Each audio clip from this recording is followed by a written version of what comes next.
So hello WhatsApp guys, welcome back. ഇതാരാ പടക്കുന്ന മീനോ? ഏകദേശം 1 കൊല്ലത്തോളമായി ഞാൻ വീഡിയോ ഇട്ടിട്ട്. ഇത്രയും നാള് എവിടെ ആയിരുന്നു വല്ലതും അറിയാവോ?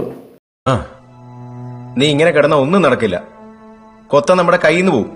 പോയി എപ്പോഴേ പോയി കാണണം. അത് ഞാൻ ഈ കഥ പറഞ്ഞാലേ നിങ്ങൾക്ക് മനസ്സിലാവുള്ളൂ. വാ, നമുക്കൊരു കുട്ടി സ്റ്റോറി കേൾക്കാം. ഇത് ഒരു രണ്ടാമത് കുട്ടി കഥന്ന് വെച്ചിരിക്കാங்களே. കഥ പറയുമ്പോൾ എപ്പോഴും സമയവും കാലവും ഓർത്ത് വെച്ചിരിക്കണം. ഇത് ഏകദേശം 11 മാസങ്ങൾക്ക് മുമ്പ് നടക്കുന്ന കഥയാണ്. അപ്പോൾ എൻ്റെ ഫോണിൻ്റെ അവസ്ഥ ഇതായിരുന്നു. ഫ്രണ്ട് ഏതാ ബാക്ക് ഏതാന്ന് പോലും അറിയത്തില്ല. പുതിയ ഫോൺ വാങ്ങാൻ പൈസ ഇല്ല. എനിക്കിപ്പോ വിശ്വാസം നിന്റെ ഈ കാശ് ഉണ്ടെന്ന്. ചേട്ടാ സത്യമായിട്ട് എന്റെ പൈസ ഇല്ല. എടാ എന്റെ 5 പൈസ ഇല്ല. എടാ എനിക്ക് വിശ്വാസം. എന്റെ അമ്മോ, അതിൻ്റെ കൂടെ എനിക്ക് എക്സാം. ഇവരൊക്കെ എന്തിന് ക്വസ്റ്റ്യൻ ഉണ്ടാക്കണോ ഏതോ. നിങ്ങളിപ്പോൾ വിഷമിച്ചോണ്ടിരിക്കുവാണോ? എങ്കിൽ ഇതൊന്ന് കേട്ട് നോക്ക്.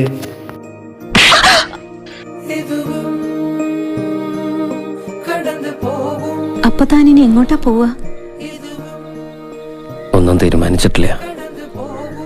എവിടെന്നെങ്കിലും കുറച്ച് കാശുണ്ടാക്കണം. അങ്ങനെ എവിടെന്നേലും പൈസ കിട്ടുമോ?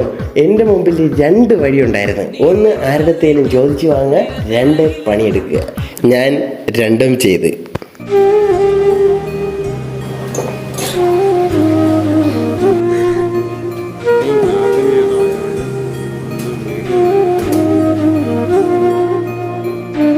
അങ്ങനെ പുതിയ ഫോണ് നമ്മൾ എടുക്കുവാണ്.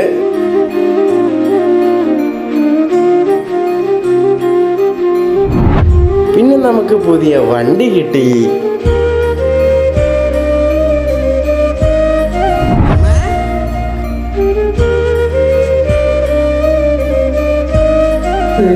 ഹാപ്പി വിഷു.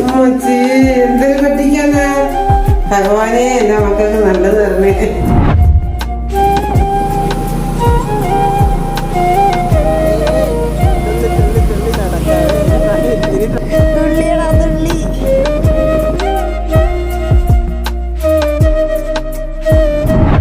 അങ്ങനെ സെറ്റായി വന്നപ്പോഴാണ് വീണ്ടും ചെറിയ പണികൾ വരാൻ തുടങ്ങിയത്.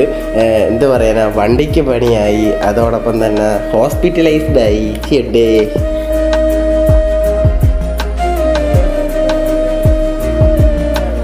അങ്ങനെ നടന്ന് ഇവിടം വരാം. ഏകദേശം 11ഓളം മാസം കഴിഞ്ഞ് ഗൈസ്. ഇതിനിടയിൽ ഞാൻ മലയ്ക്കൊക്കെ പോയി. ഇതിൻ്റെയൊക്കെ ചെറിയ ഷോർട്ട് വീഡിയോകൾ ഞാൻ ഷോർട്ടിലിട്ടിട്ടുണ്ടായിരുന്നു. ആരെങ്കിലും കണ്ടോന്നറിയത്തില്ല. അങ്ങനെ നമ്മുടെ 2023 എന്ന ചാപ്റ്റർ തീരാറുമായി. ഇതുവരെ നിങ്ങളുടെ പാസ്റ്റിനെ കുറിച്ചാണ് പറഞ്ഞത്. ഇനി ഫ്യൂച്ചറിനെ കുറിച്ച്, ഭാവിയെ കുറിച്ച് എന്താണ് നിങ്ങളുടെ പ്രതീക്ഷകൾ? என்னால உடனே திரும்ப காஃபி ஷாப்க்குள்ள எல்லாத்தையும் மறந்துட்டு சகஜமா இருக்க முடியாது சத்யா. ஒரு ரெண்டாவது குட்டி கதைன்னு வெச்சுக்காங்களே.